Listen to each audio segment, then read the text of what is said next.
There's nothing bigger than the Super Bowl. Thank you, Agent State Farm. Like a good neighbour, State Farm is there. Well, except maybe the ads. I can have a blast anytime, anywhere. And with anyone?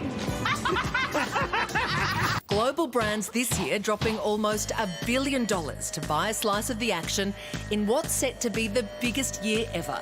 The cost of just 30 seconds of airtime, over $10 million. And the big price tag coming with big names attached. With so many choices on Booking.com, there are so many Tina Feys I could be. So I hired body doubles to help me out. Splurgy Tina loves a hotel near Rodeo Drive. Oh, Tina. Wild Tina booked a farm stay to ride this horse. Glenn Close? Christopher Walken, Ben Affleck, Posh and Bex, Bradley Cooper and Martin Scorsese joining the star-studded lineup, which even included a Friends reunion. Hey.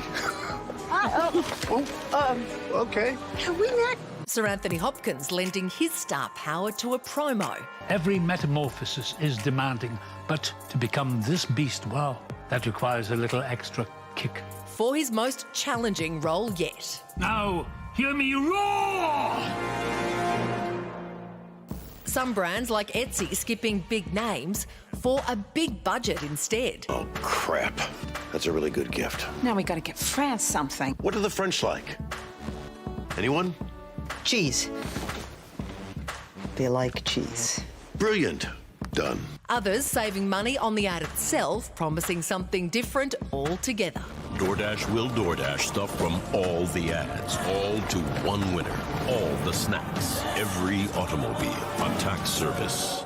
And no, we're not the only ones wondering how they'll deliver all that. We haven't fully thought this thing through yet. So, with these ads costing up to $77 million, will this year's Super Bowl ad spectacular pop or flop?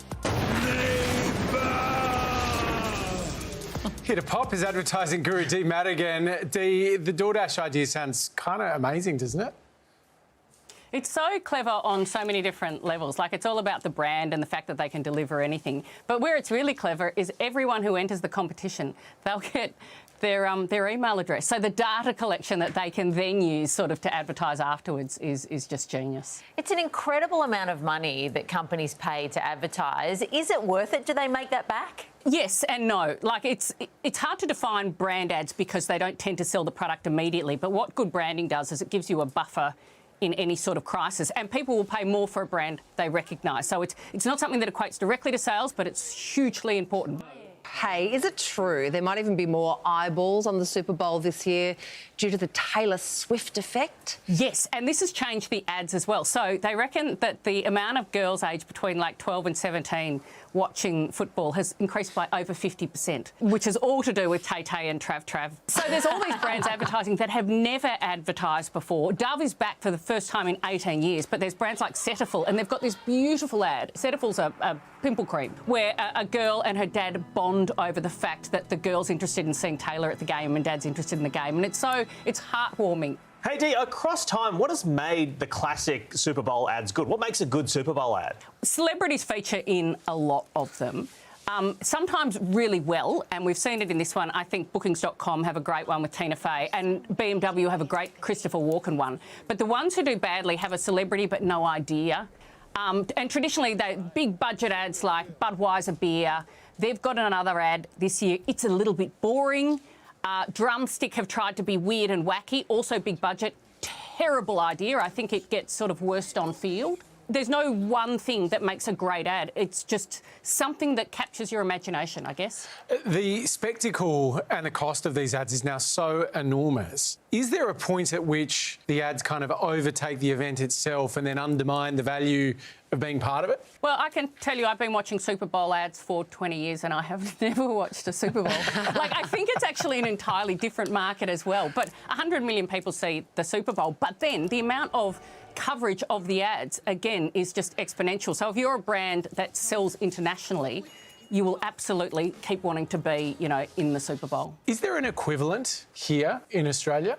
Look, the Christmas ads are becoming a thing in Australia every year, and we used to have sort of the Australia Day lamb ad that's now just more summer lamb, but it's an event, I guess. But we don't have that one thing, just because I think brands would struggle to make the value of that, because it's expensive to make an ad. A decent budget ad is between, say, $100,000 and $800,000. I think if I heard correctly, Dee is saying that Sam Kekovich is the Australian version of the Super Bowl.